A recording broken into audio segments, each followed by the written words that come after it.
Good afternoon, everyone. Today, I welcome you all in this webinar on AR/VR technologies. For this webinar, we have invited Prathmesh Tugavkar sir. Uh, Prathmesh sir works on various stacks of HPC and AR/VR technologies. He has around 3 years of teaching and 1.5 years of industry experience. He is passionate about the AR/VR technologies that can bring revolutionary change in the society. He has presented papers and posters through the Pan India conferences. Um, uh, Prathmesh sir has been invited at the various TV channels to participate, and his contribution in the literature is recognized through published articles in the newspapers. On behalf of Computer Science and Engineering PIT Parul University, myself Mitali Acharya, I welcome you, sir, and also welcome all the participants. Now I hand over to Prathmesh sir. Please, sir. Yeah, thank you so much.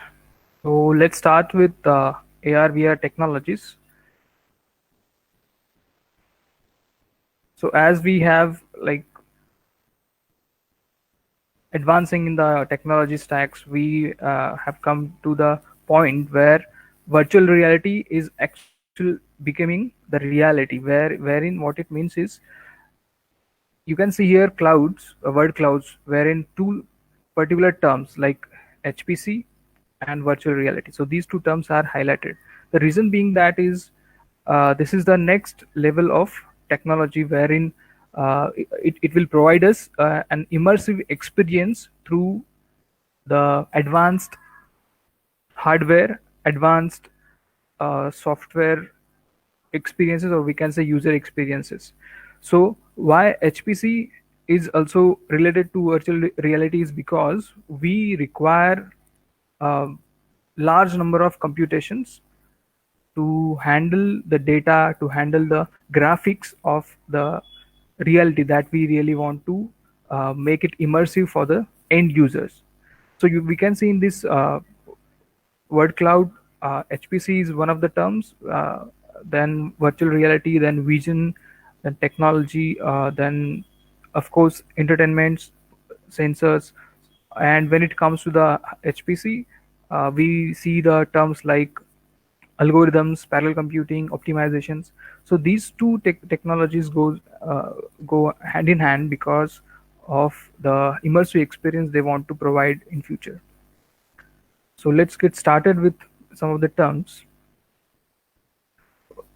So what are the takeaways out of this webinar would be the overview of an HPC will be provided, wherein we will go through the GPU, its architecture, then on the compare GPU with CPU and how it is different. Then also we'll get an overview of augmented reality and virtual reality and the differences and basic understanding of that. And of course, applications in terms of products that we really build for the real-time applications or for enterprises also. So these are the products that we build. And the demo, in terms of demo, as of now, as we are working remotely, so I won't be able to provide demo, but the video I will be showcasing here instead of this demo.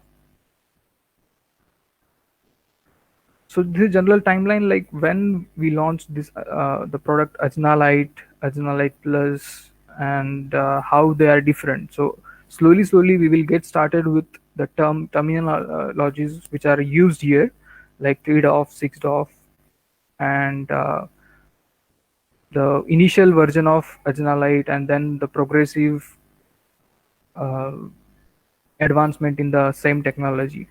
The all these things we'll be seeing. But before that, I would like to share one video so that we can understand what we really want to aim at. So I will share one video here.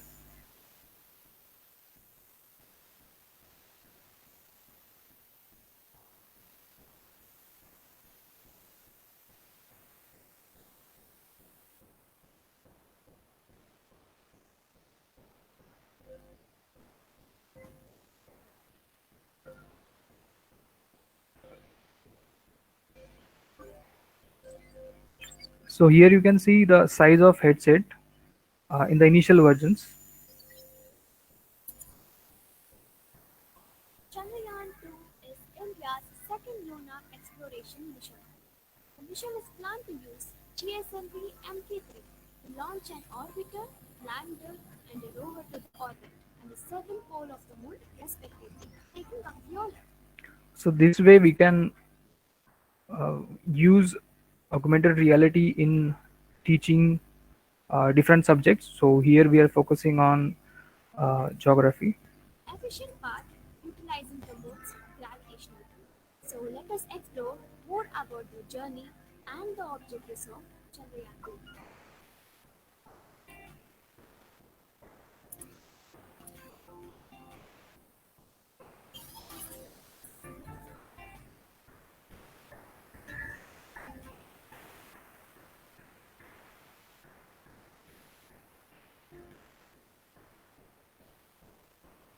So this is the best thing of using AR VR in teaching or in learning, wherein you can see the, let's say the person is not well or student is not well, still he can attend the classes, which can be recorded, or in live classroom also he can attend using these headsets.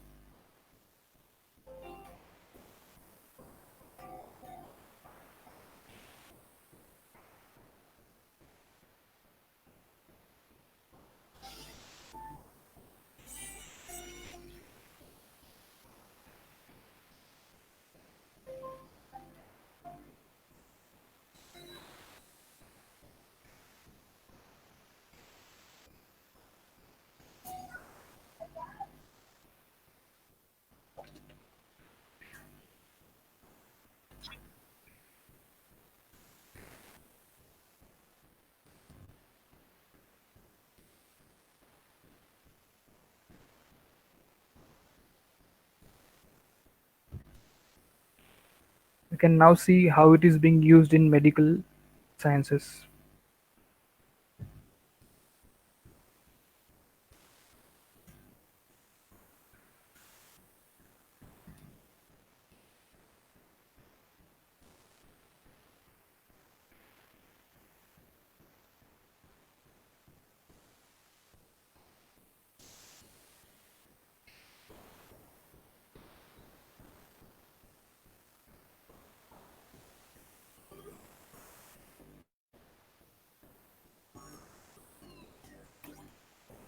So here we can use it for training purposes, wherein any senior member can guide the junior member to, like, how to attach the wires and different plugs.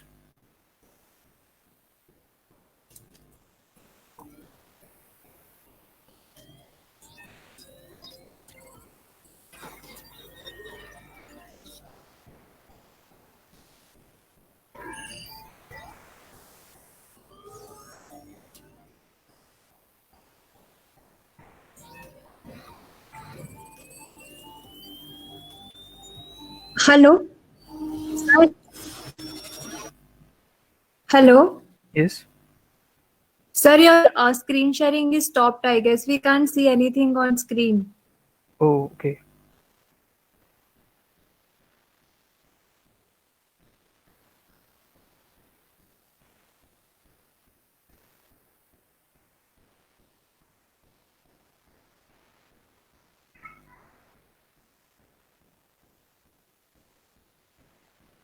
So could you see that video or not?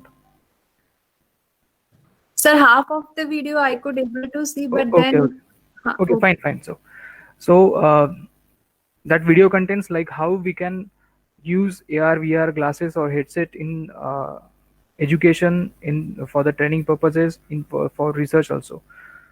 So this is the timeline, like when we started off with Ajna Light, then Ajna Bolt for defense purposes, then Ajna TX for initially for COVID tracking, and then for surveillance, and Ajna Suit also into the education. So as we have seen in the first slide, two terms are correlated, right? HPC and VR, virtual reality. So let's start with HPC. What do we mean by that? It is high performance computing, wherein we have some interesting problem to solve, It can be scientific problem, it can be related to visuals, but the purpose of going for HPC is like when where jobs or CPUs uh, are unable to handle the high computations. So at that time, we really need to go for GPU computing, wherein we have to uh, find out the majors that or find out the particular blocks that we can pass into the GPUs, and then it can keep on computing parallelly. So in general terms, like it can have high-end architectures. Then we have some parallel codes to be designed or developed, and with the help of cloud, which can have a number of clusters, and using that we can solve a particular problem. So we will also go through how we can solve those problems and why there is a need to solve these problems. So this is all about Moore's law, which is one of the famous laws, and in debate since long, like since 10 years, it has been in debate, like whether Moore's law is dying or living. So what it says is, uh, as years goes on, so the density of transistors will be doubled every year.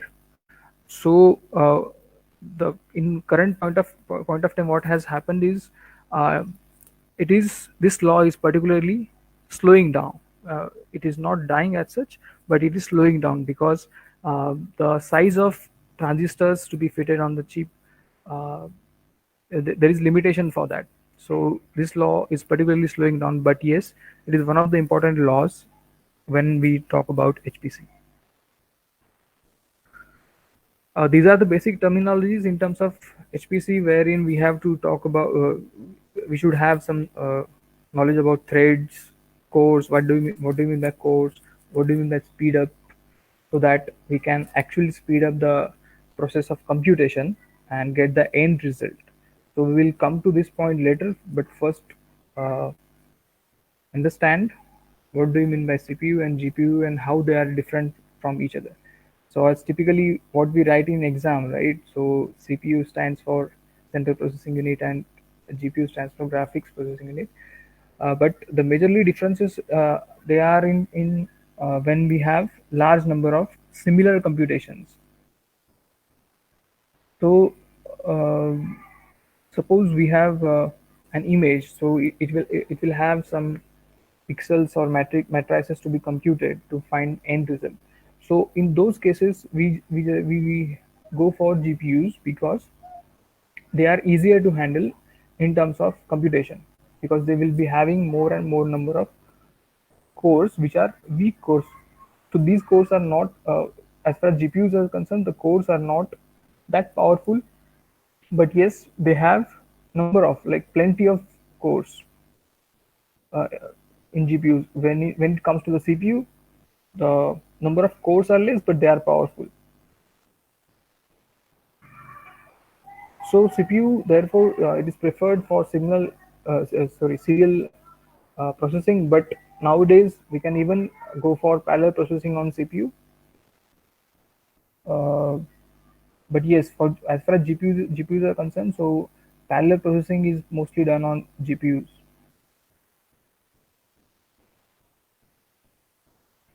And CPU cares about low latency, whereas GPU cares about high throughput. So at the end, GPU should have large number of output, as we say.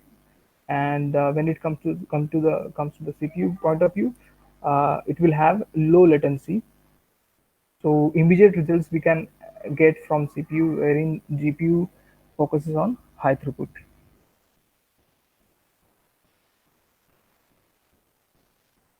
Now we'll see difference in between CPU and GPU in terms of few more technical terms, like it has low compute density. What it means is, we can see it has only four. Let's say this is just an example. Let's say it has only four units to compute any kind of arithmetic operations, wherein GPU has multiple units to compute the similar kind of operations.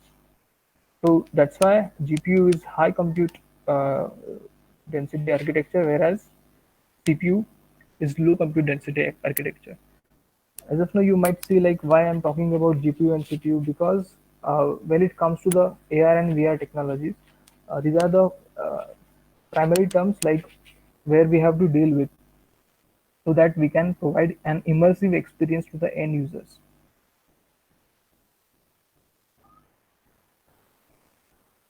Okay, as I talked about clusters in second or third slide, so there are different types of clusters we can uh, form on, let's say, AWS GCP. But one commodity clusters can also be formed in our college itself. So let's say we have plenty of CPUs, they are not being used. So we can use those CPUs, we can collect them, we can connect those using network interfaces, and we can use those CPUs to compute high intensity computations, for example, image processing or something similar to that, or any scientific application we can use. So, like using OpenMP or MPI, we can set up these clusters in our college itself and use it for learning, parallel computing, learning HPC related things, and also AR VR. So this is one of the easiest solution to set up any clusters, because we might have number of CPUs uh, in our labs, and we can connect those, and which can form a good cluster.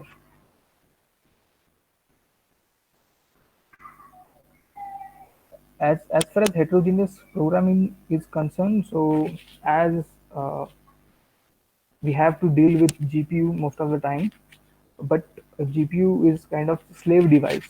It doesn't have his own mind, so that mind is provided by CPU. So CPU generally learns or instruct GPU based on serial code.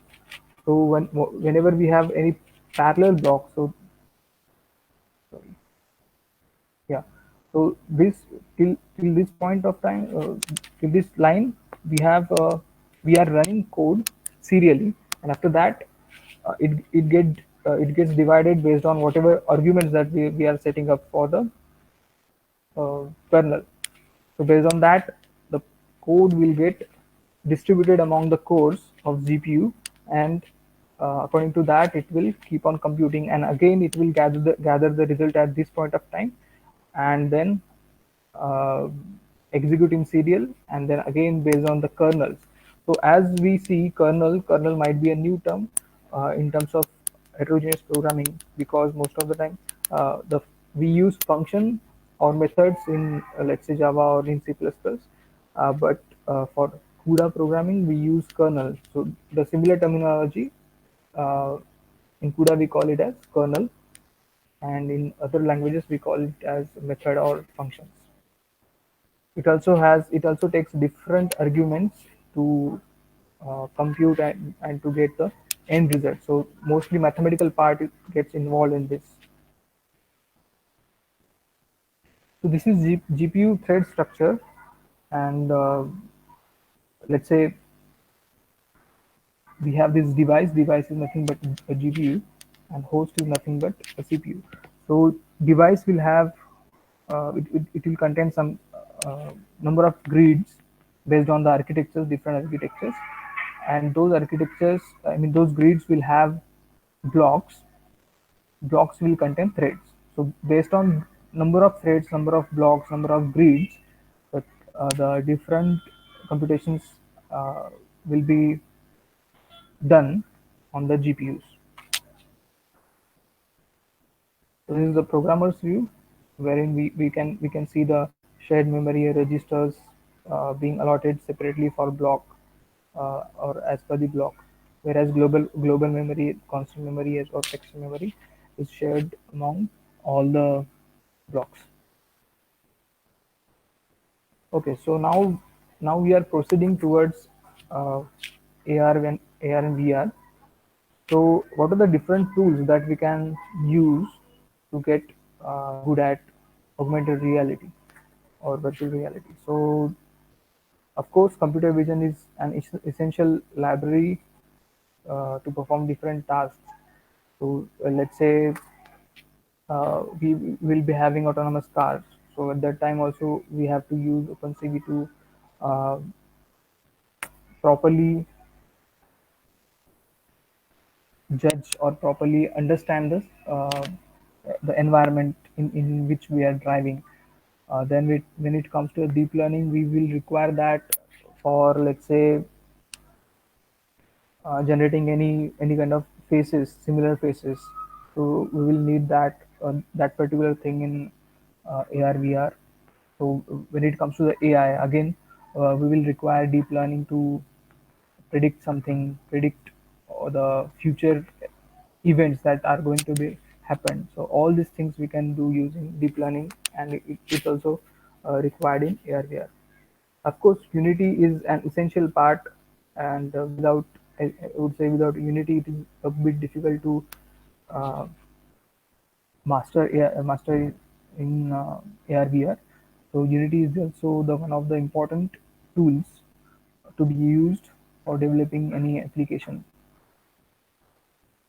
Then, of course, getting familiarity with C++, Python, all these languages are quite good for uh, AR/VR technologies, along with C Sharp and Java, of course. And then for parallel computing, or for enhancing or optimizing the code on CUDA or on GPUs, we can go for these languages like parallel computing, CUDA, PyCUDA, OpenMP, MPI. And mesh lab, we can see here that this is a part of, like, when we want to reconstruct any environment, any scenario, any scene. So we can see the different meshes, we can see the anchors over there. We can edit those anchors, we can keep on, uh, like, it will give us the better understanding of the scene again. So these are the few important tools that we can use for getting started at AR VR. But I will be also talking about some other tool which is also uh, good, and all these things, these tools will help us to get started with the desktop application. We will also talking about the getting started with the web browser. So these are two different things: uh, developing application for desktop and developing application for uh, web browser. So, like, on click event, we should be able to see the different AR VR scenes, or we should be able to visualize that. So these are two different things, and we will be talking about both. But yes, as in the as we have seen, like, AR and VR. So what do we mean by that? So virtual reality, what it does is it actually isolates us from the real world. It isolates us, but why it does so? To give us the immersive experience. So it isolates us from the real world and tries to create the immersive experience for the end user through the headsets. So when it comes to augmented reality, what it does is it helps us to augment digital elements in the real world scenarios. So we might have heard of different applications or games like Snapchat and Pokemon Go. So all these games are a kind of augmented reality applications only. So these are the two basic things that we have to, like, understand. What do you mean by AR and what do you mean by VR? So VR is virtual reality, and it's a simulation that isolates us from the real world, but it isolates us because it can provide, so that it can provide the immersive experience.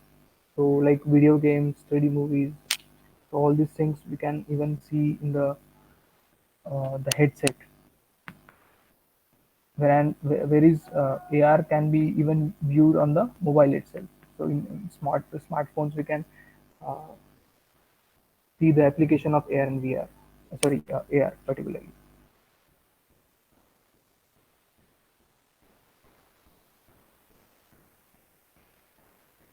So as we talked about different applications, different scenarios where we can use AR and VR. In the video, we have seen like we have used it for uh, training purposes, education. We can even use it for defense purpose. So how we can do that? So for that, I would like to show you one more video wherein we can understand the the extent or usage of this particular technology and how it is strengthening our defense forces.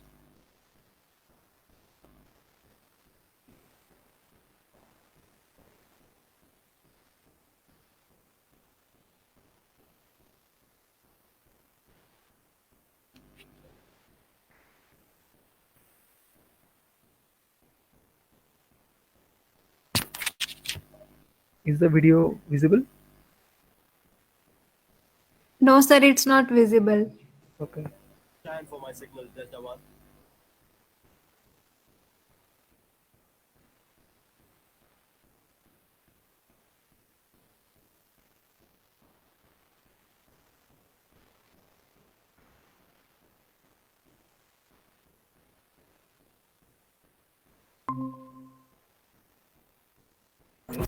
Your AR is updated. Proceed as instructed.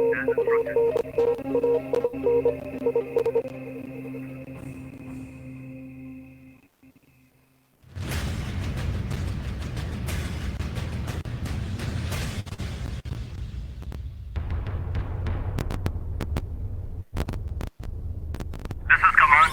Delta reports that your AOR is subject of increased.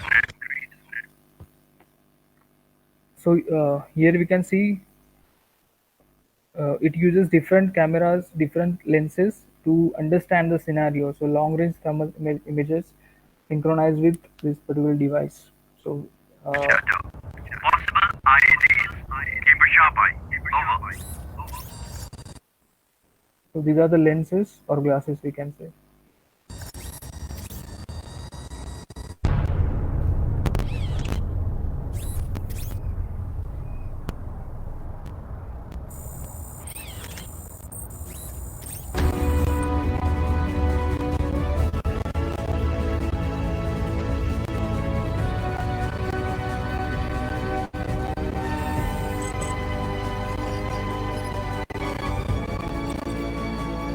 Delta 1, your AR is updated.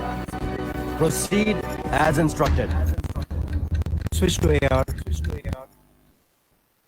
So here we can see it has generated a particular scenario or it has reconstructed the scene so that we can understand where the enemy is, where we have to proceed, where we have to, where we can see the path or route to that particular target.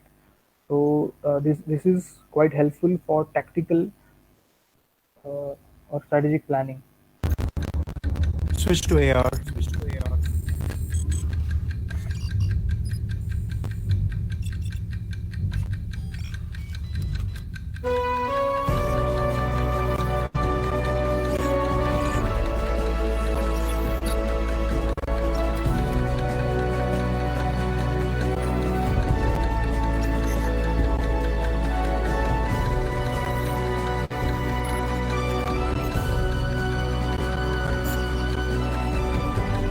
Vehicle identified. Command, this is Delta 1. Target in sight. One bad guy. Over. This is all I need to see, Lieutenant. Shoot him down. This is all I need to see, Lieutenant. Here, so here we can see why HPC is required. So it has reconstructed this car in moment, right? So it won't be possible without optimizing the code and without having good hardware or good state of GPUs.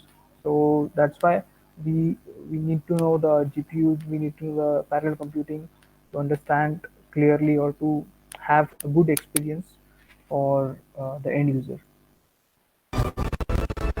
Shut him down.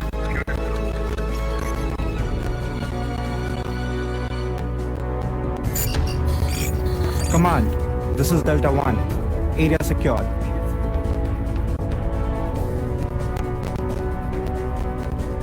Target identified.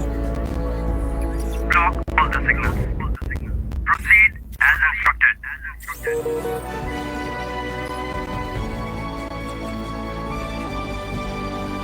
Command, area secure, over. The day is not over. Stay alert. We still got work to do.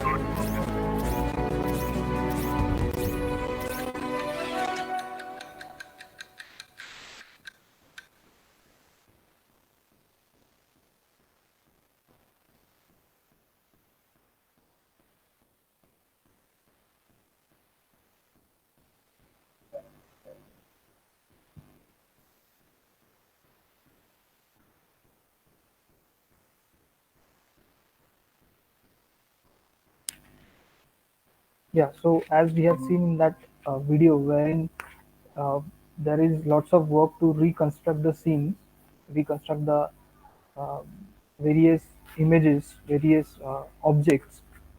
So there we have to largely uh, use GPUs for computation and to render those things very quickly. Now we'll be seeing an application wherein we will be designing the smallest part, but it will give us an immersive experience to understand what virtual reality is. So this is the library that we can use React 360, but it requires a little bit of knowledge of JavaScript, React, and of course HTML, CSS. So these things, using this React 360, we can create the web app, and we will see that also how it looks in the browser. But before that, let's understand the differences. What do you mean by JavaScript, React, and how we can use it? So React is also another library that we can use uh, along with, of course, for the into the JavaScript. But there are a few differences between JavaScript and React, and that makes React helpful for us to use it in the browser. So like React app store data in regular JavaScript variables, wherein when it comes to the JavaScript, it keeps on updating the uh, every it keeps on updating the DOM or every tree in the DOM or every object in the DOM. So uh, that's a benefit for the React, like it stores in the variable, and we can mutate it or we can uh, use it as per our convenience in React. However, when it comes to the React, it requires a proper breakup of UI components into the UI into the components so that it can be restructured or it can be reused. So components should be reused so that it enhances the visibility as well as helpful for the developers to keep track of the things, let's say to debug. So that's why React helps us in um, structuring the project into the complete components. Also React, what let's say we want a particular button to be rendered, so what React does is it can help us to use that particular component and render it as per our need. So it also helps us to save memory uh, for the end user. So in all, it can give us an immersive experience for, let's say, virtual reality applications. So this is object document object model DOM, wherein every element is stored in particular tree. So I won't be focusing on this particularly, but yes, it stores the elements or different objects that we will be using in our application, and according to that it keep on rendering the things in the browser. So we see two diagrams here. So in this particular thing where we see glasses, so these are the applications where uh, what it what it actually doing is it is recognizing the face, it is detecting the face, recognizing it, then uh, also fetching different information regarding that particular person. So this is the next generation application of AR VR, wherein only glasses are enough to understand who that person is, his bank balance, his credit score. Of course, it will have some security issues, but that will be also dealt. But these are the things that are going to happen in future. Then next thing is these. Let's say we go to any shop, and we want to understand, get the product or find the product which is located in that shop. So all these things we can do using headset. So here also you can see the person has wore the headset, and it is seeing everything there, like uh, if there are any discounts on the product, or the whether that product is there in the market or is there in that shop. So all this information will be available in the headset itself. It also signifies, or it also shows us like where that product is, and it also provides the distance to travel from that person's point. So all these immersive experiences are provided using AR VR headsets. So we will also see one of the experiences soon. So when if anyone interested to see this, like to implement the React 360 library, so what they have to do is, of course, it requires Node.js to be installed on the PC. It can work with Windows as well as Linux or Ubuntu, but these are the basic steps that we have to follow to install this library. So initially need to install Node, then the React 360 we have to install CLI, and then init that particular project that we want to build, and after that we can run that project. So this code dot is nothing but Visual Code that we'll be using.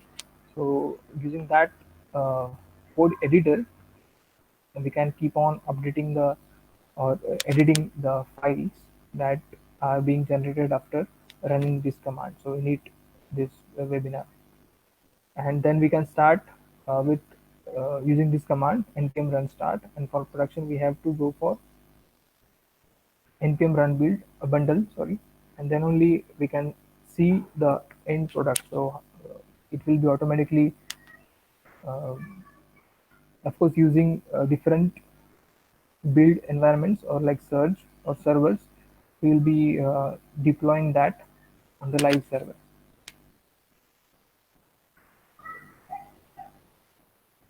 So in this case, what happens is it has different types of uh, small concepts that we need to go through, which includes like understanding the surfaces, like cylindrical surface. Then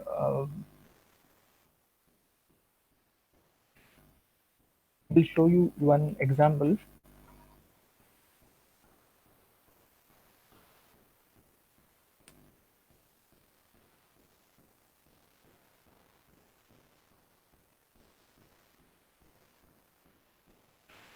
Okay, so before going to that particular example, let's discuss few more things in the React 360 itself.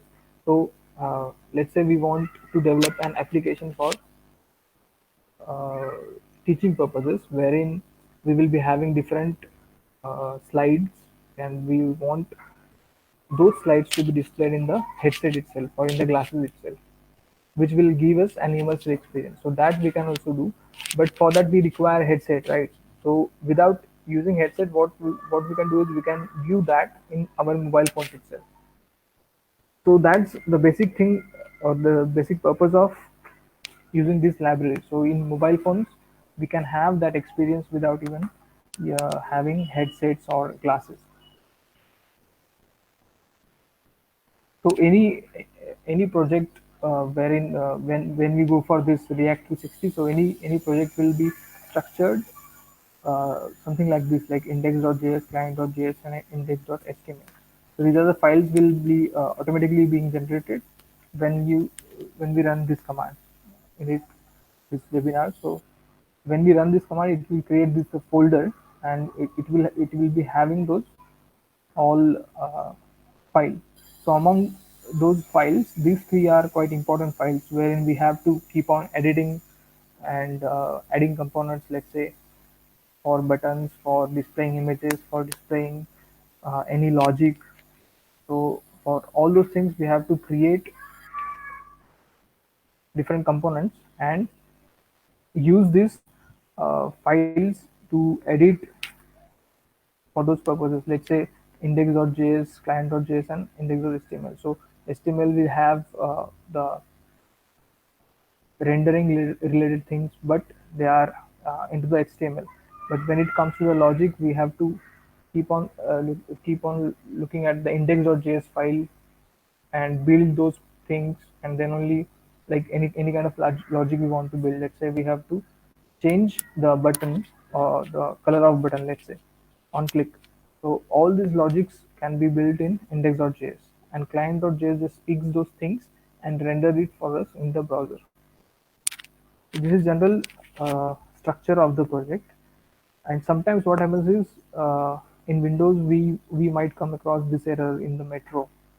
Metro is another bundler for this project. So we just have to add this code into the file called as blacklist.js. So after adding this, it can it can work smoothly. But the error this pops up because of the only the slash issues over here, backslash and front slash, but that is solvable error. We won't be going for this project, but I would like to give you an overview, like how we can come to, or how we can design the actual application in VR. So as previously we have seen few commands, we can use those commands to create a project and run it on the local. So we have seen start command. So using that, we can run our project in the local environment using the provided servers by the React. But at the same time, we might have to add various elements like VR button we can see here, then click methods, on click events. So all these are the part of React 360 only. We can see its tutorial, which contains all the information regarding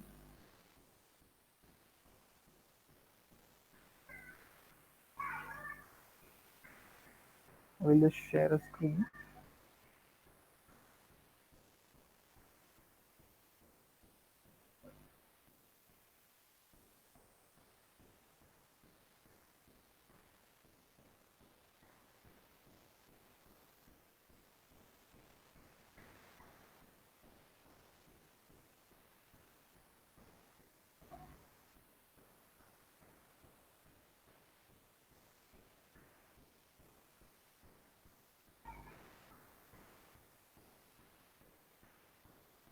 So it will be having different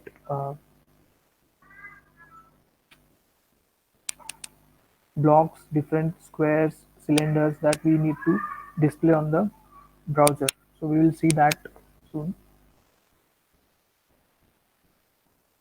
But when we want to use all these things, when we want to, let's say in previous project it was click me. So when we click on that button, so it will keep on changing its number, or it will keep on incrementing the count. So how we can do all these things, they are based on the life cycle of the classes or JavaScript classes. So what we have to do is like we have to understand the life cycle and states so that we can effectively use the said variables. So I won't be going into details of this much, but there are different lifecycle methods. We have, like constructor itself is a lifecycle method. Then component did mount, then did update, component will unmount. For example, let's say we want to update anything, any component. So should component update will always give us the boolean value like true or false, like that. So all these things are the part of React 360, and of course JavaScript, and they are helpful to make us aware about the AR/VR. So these are the again life cycles. So we'll be seeing this particular project wherein we'll have different things to be uh, displayed in the browser. So we have like VR buttons, audio modules, video modules. Uh, they are also the part of React 360. So we'll be uh, seeing this particular project. So I request all to go to this particular website, or else I will share the screen.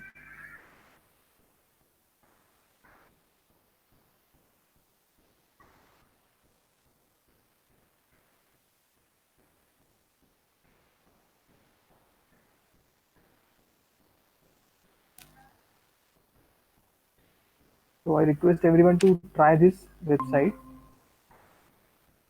and try it in your mobile phone so that you'll understand how we can use our mobile phone itself as a headset to understand virtual reality examples. So when you click on this, let's say, see what happens in your mobile phones itself. You can just move 360 to get the scene. What is there in the browser? So like that, you can just move around. But I suggest to use cell phone, and using that try out. So mostly use Google Chrome browser only. I will share the link if it's not being displayed in case.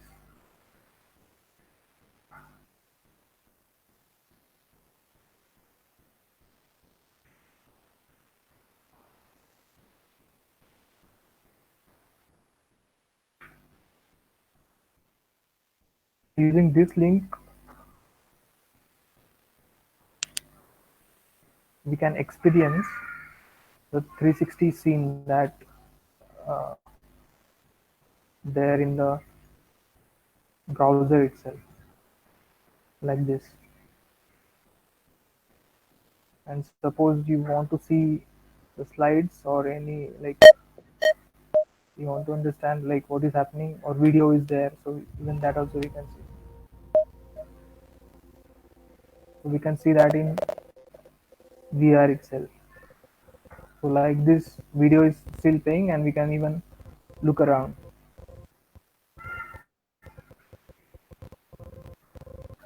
like this. We can see the translation being happening to this rectangle, which is cylinder.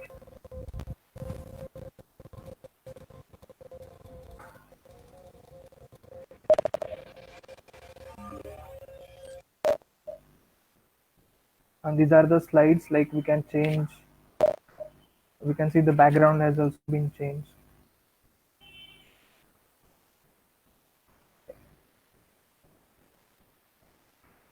Try this in mobile so that it can give an immersive experience. So on click event, we can change the slides.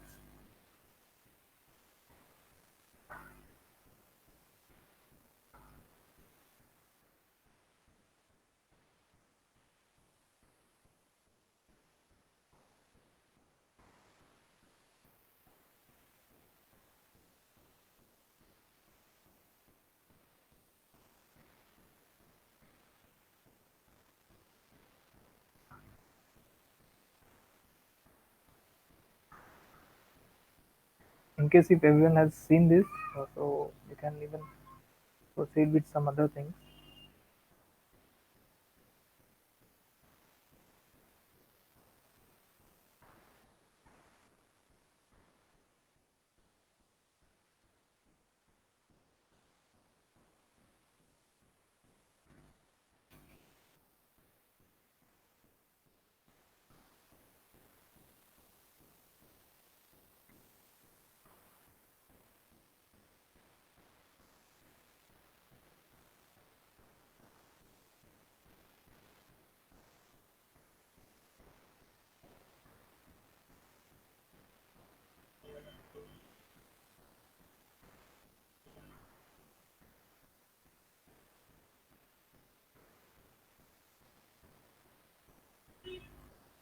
I will suggest few articles to go through, like if you want to implement this React 360 and try out different things.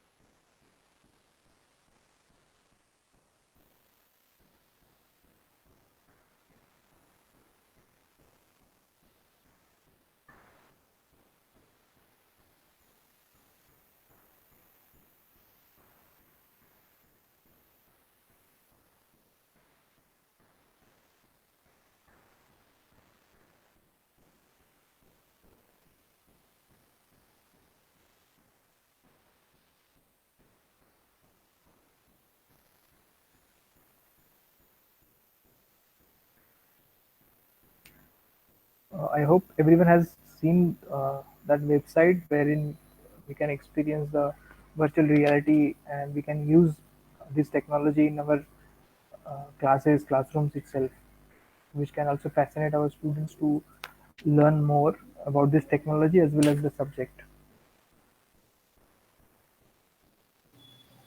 So, in case, Yes, sir. yeah, Okay. So, sir, we have one question from our side, from audience side, that according to you, what are the challenges of AR/VR in the field of education? so currently, as we have seen in those videos also, so currently the challenge lies in terms of real-time processing of the data, which that problem will get resolved once 5G is in place. So the latency is the main issue as of now, because of which we are not able to provide real-time experiences. So latency is the first issue, and second is readiness to the to accept this technology. So not all or not everyone is accepting this technology as of now, because the headset or the size of headset is quite heavy, and because of that people are like falling off the ground and they are suffering from headaches and all those things. So once all these things are being resolved, we can see the boost in this technology and acceptance of this technology in the education section, the sector. Yeah, thanks for this question. Okay. Okay, sir. So, do you see virtual reality transfer as a successful training tool for practice at university? In after we overcome these challenges, I think that it can transfer as a successful tool for we can use this tool as a practice in university. Yeah. Of course, yes. We have already tried this with one or two colleges also, and yes, what you have said is quite correct. And very soon we'll be having the uh, live lectures wherein we can see the holograms of the or the projections of the teacher in front of us virtually. So yes, it can be used for training as well as even for research purposes also. Sure. Okay. And one question from my side is that do you think that this technology can people make little bit lazy as well? Yeah, uh, but the alternative to that is like we can create different games that can even boost the people and they can exercise well. So we have some games. Let's say we have VR games, wherein we have to actually fight. Let's say we have a game as a boxing or any football game. So we have to actually run behind that. So alternatively, it can also make people active, I would say. Yes. So It like depends on. every other technology, it depends on the individual. Yes, yes, yes, right. Yeah, Okay. yeah. Okay. So that's all from our side. Okay, that's great. Okay. So I thank you on behalf of our department and university to take out your valuable time and share this knowledge with us. And I hope this session will be beneficial to all the participants. So Yeah, once again, thank you so much. yeah. Thank you so much, everyone. Yeah. Okay. So